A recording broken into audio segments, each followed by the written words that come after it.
Batman: The Doom That Came to Gotham is a movie that I am in the process of watching, and I'm also in the process of making my favorite movie. At least my favorite Batman movie. This movie's really fucking good so far. I'm only 30 minutes in, and this is how I'm going to produce this episode. I'm going to watch about 30 minutes of the movie in each section. It's an hour and 30 minutes, so there's going to be 3 parts of this video, and I'm going to talk about what I saw and how I'm feeling about the movie. I'm going to be kind of loose, and I'm not going to mention everything because I have really bad memory. And if it isn't enough for me to remember, it's not really super important to the movie. Okay? Okay. Also, just so you guys know, a whopping 97% of people that watch my videos are not subscribed. So if you aren't subscribed, go ahead and click the button. It's free. You can always change your mind later, and I have plenty of content coming out in the future for you all. So this movie starts with Bruce Wayne and his posse, you know, Dick Grayson. I'm guessing his name is Grayson, but you know, Dick Grayson and Bruce and these 2 other people that I don't know their names, but they've barely really been in the movie too much so far, so maybe I'll learn them later. They're in the Arctic and they're looking for Oswald Cobblepot. They find a journal that has a bunch of his scribbles in it that basically says that there's something really bad coming to Gotham and somebody needs to fix it. There's another guy that was with Cobblepot that was on their journey mission thing. I forgot his name too. I'll have people's names up here once I learn them because, you know, the power of editing. Bruce finds that guy chipping away at this really big ice wall, saying that whatever's behind here is a god and it needs to be worshipped. But if you look at it, it causes this sort of insanity. So he made adjustments.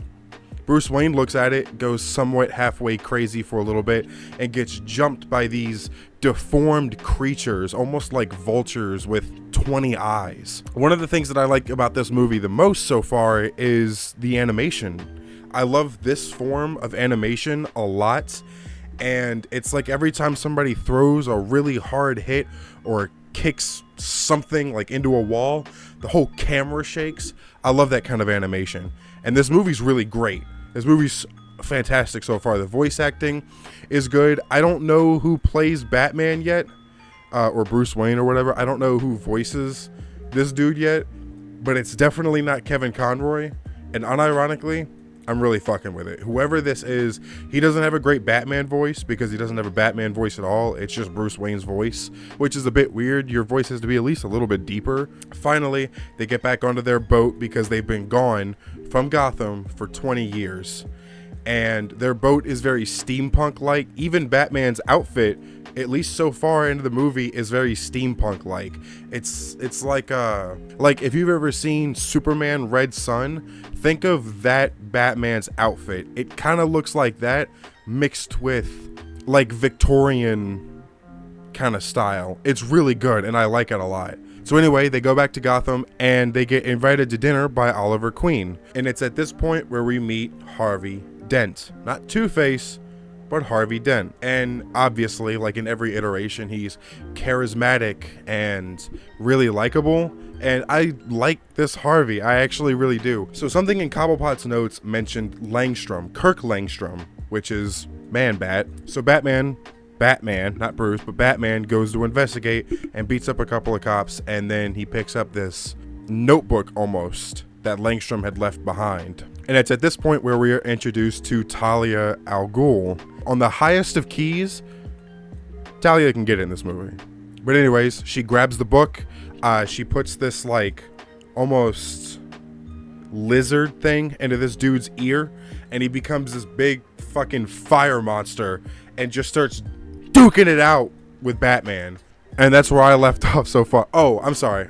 So Batman fucking jumps out the fucking window and like squaring off like face to face with Talia. Like, all you gotta do is sit on my face. And she's like, fucking gross, no. So he's like, all right, bet, then just give me the fucking book. And she's like, I'm not fucking doing that shit either. And then throws this fucking dumb shit in his face. And he's like, oh man, no fucking way. And that's where I stopped.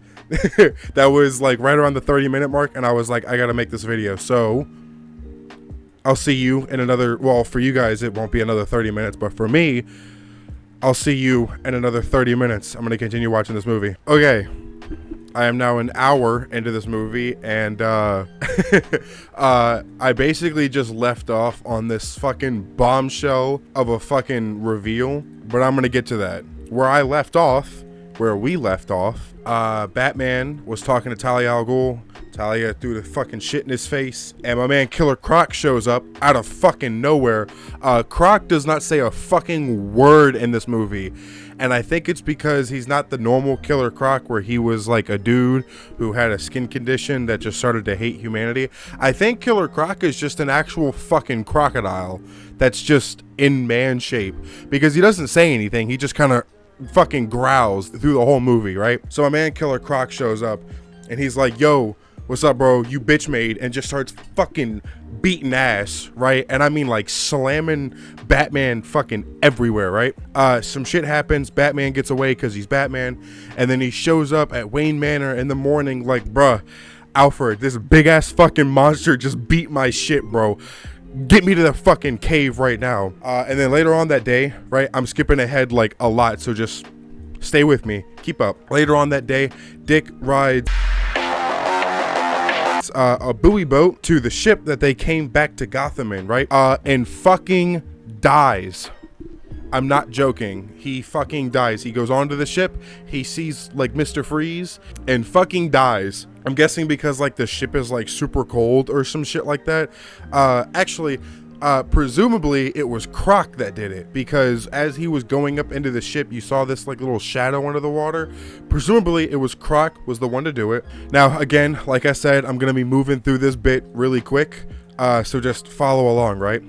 So later on at this temple in the next scene, Talia summons Ra's al Ghul, and not gonna lie, bro, dude man was posted up like he had to do it to him. And it was, you know, really formidable. It was a really good introduction to Ra's al Ghul, because I'm a really big Ra's al Ghul fan. I really fuck with him and like that whole story. Batman shows up later and hits him with this smooth ass intro, fucking launches that fucking batarang. That shit swirls around a couple of times, knocks out all of these fucking candles, jumps down. Then dude man Batman has the fucking balls to stand up and post up like Obi-Wan at the end of Revenge of the Sith. It was not cool. I mean, it was cool, but it was like, bro, chill out, man. You're not that guy, pal. You're not that guy. And crazy because the dude who's trying to tell him that he's not that guy is Croc. And Croc shows up and he's like, how many times we gotta teach you this lesson, old man? And just starts fucking beating ass again. But Batman ain't Batman in this movie. Batman is a fucking killer in this movie, and Batman throws some fucking shit on him. It was supposed to be like chlorine or some shit like that, because, you know, Croc is not a human in this movie. So he fucking throws some fucking chlorine on this fucking dude and just melts his ass, bro. Like, he's not fucking around this time. This man straight up murdered that man. So clearly Talia al Ghul in this movie did not get the fucking memo that she just saw, that Batman is not the one to be fucked with. So she starts fucking throwing hands too. This fight doesn't really last that long because it ends up in a draw, and Batman falls down into this like green pit, which I'm guessing is probably something like Lazarus. So Ra's is talking to Mr. Freeze and saying that the key that they need in order to do this shit that they're trying to do to get this big monster to come to Gotham is within Mr. Freeze. So Mr. Freeze is like, oh my god, you're right, dude, you're such a fucking genius. Oh my god, the shit that I need is within. I'm the key. And like a thief in the night, bro, Talia walks up and just fucking shanks his ass, bro, with no hesitation. And this shit falls out of Mr. Freeze's mouth, right? It's this weird like tentacle monster thing, and just fucking leaves this man like a puddle of dog water. And he's dead. He's gone. And at this point in the movie, right, still kind of now, at this point in the movie, I'm sitting here thinking, was that not supposed to be Mr. Freeze? Because I'm thinking that it is, but he didn't fucking do anything. So even still kind of now, I'm still sitting here thinking like, was that supposed to be Mr. Freeze? But I will say this bad bitch, bro, this bad bitch rises up from the fucking water, from the shit that came out of his mouth that was like in the water. It seeped in and came up, and I'm guessing that it was poison ivy, right? Because I think she had red hair. I can't remember. I think she had red hair, and she had these like leaf earrings. And you guys know how I feel about poison ivy, bro. So I'm like, oh, this movie just got great. Okay, so basically, skipping ahead a little bit again, the girl that I've been talking about, by the way, Kylie enters this church where Oliver is praying. Oliver says some fucking filler shit, and then he says that his father was 300 years old. His father was the one who killed Bruce Wayne's parents. The way that Bruce Wayne's mother dies definitely made me be like, oh man, no shot they put that in here. And I'll show that here. So anyway, skipping ahead a little bit again, Poison Ivy enters the church. She turns into this fucking plant monster, which, by the way, I'd still hit. So anyway, Oliver gives no fucks, right? He's shooting arrows and shit. Clearly that's not doing shit. So he pulls the fucking venom from Spider-Man Web of Shadows, and he's like, time to die like a man. He doesn't actually say that, but I'm just saying. And pulls the fucking pin on a grenade and just holds that shit and mean mugs her. And that shit obviously blows the fuck up. Bruce and Oliver have this really nice touching moment where Oliver's about to die, you know, because he just fucking held a grenade. So he's sitting there and he's about to die. And he's about to tell Bruce Wayne about what his father did, right? He doesn't get to tell him. And I really like that he doesn't get to tell him, because as Oliver is sitting there dying, he's like, my parents, my father even, I'm sorry. And then Bruce interrupts him. He's like, your father did what he did, but you didn't. And you're still a good man. And you're still like my best friend, right? So he dies really nice and almost peacefully. So then we skip ahead. There is a couple of things that I do have to tell you. The Poison Ivy woman, I'm just going to call her Poison Ivy. She met Harvey Dent after he had been announced as being mayor, right? So as she was putting out like her hand, she touched his and put a little bit of Poison Ivy on his hand. So I was thinking like, oh, it's going to be like a poison and it's just going to kill him. Totally forgetting that in the fucking description of this movie, it says Two-Face, and it's the most grotesque, probably the most gruesome adaptation I have ever seen in my life of Two-Face. It's the best one I've seen, though. I will say this. It's gruesome, it's grotesque, it's disgusting, and I love it. I love it so much. So I don't know what happens, but he sits there and he's like, whoever you are behind me, please fucking kill me. I guess we'll see what happens. Okay, so I just finished the movie, and it was pretty good. I'll talk about that at the end, so stay tuned. From where I left off, Harvey was sitting there and he was like, whoever's behind me, kill me. Well, I guess Two-Face. And it's Talia al Ghul. So she's like, you'll die sooner or later, but just, I need you to do something for me. Which is nothing really. He basically just sits somewhere, and the Poison Ivy that's on him kind of digs through this wall that Batman goes through. Afterwards, there's this scene where Kylie and Bruce are at the boys' graves, right? And they're sitting down, and they have this little moment where they're talking about Oliver and the stuff that he says, because he says this quote I keep forgetting, but it's basically, the sins of the father are going to be the responsibility of the son, almost. Like, it's different wording, but it's basically the same thing. So that's why Oliver felt so bad about his father killing Bruce Wayne's parents, because he felt that he was inevitably going to have to deal with that sin, even though it's like, bro, that's not your problem. So anyway, so she's pleading with him, and she's like, bro, we can leave, you know, this isn't your fucking problem. And he denies and says, no, there are two types of people on this planet. There are people who see a burning building and they run away and call for help when they're safe. And then there are people like us, people that run into the burning flames to help anybody in need. Gotham is a city on fire and it needs help. So earlier on in the movie, when Bruce Wayne saw the Thing, it made him sick. It gave him this little minor insanity that he has throughout the entire movie, and it's making him sick. So he says, all right, I gotta go stop this fucking thing because I'm Batman. And Alfred's like, dude, no, I can't let you do that, man. You got pieced up twice and you're sick. There's no shot I'm letting you get out of here, bro. So Bruce is like, no, I'm leaving because I was made for this. I'm not bitch made, I'm made for this. Bruce is fully aware that he's not going to come back. This movie did get a bit of emotion out of me, because when Bruce was leaving, Alfred calls him son. And I was sitting in my chair and I was like, Come on, man. Don't do this shit to me, dude. So when he gets there, Oracle is in Arkham Asylum. Oracle had an accident. She's still in a wheelchair, but when she talks out of this like speaker that's next to her ear. And she's got glasses on, so I'm guessing she's blind. And she's got these like supernatural powers that we're gonna get into in a minute, right? So Oracle shows Bruce a vision, right? It's this burning image that eventually develops into his father, Thomas Wayne. Thomas Wayne tells Bruce that him, Cobblepot, Langstrom, and Henry Queen, who was Oliver Queen's father, they found an ancient being and they had sworn to it, giving them eternal life and completely saving their settlement from whatever danger was out there. So as Bruce is talking to his father in the vision, his father says that in order to stop this thing, Bruce needs to seek communion with the entity. He says that Bruce Wayne needs to die in order to become more than himself.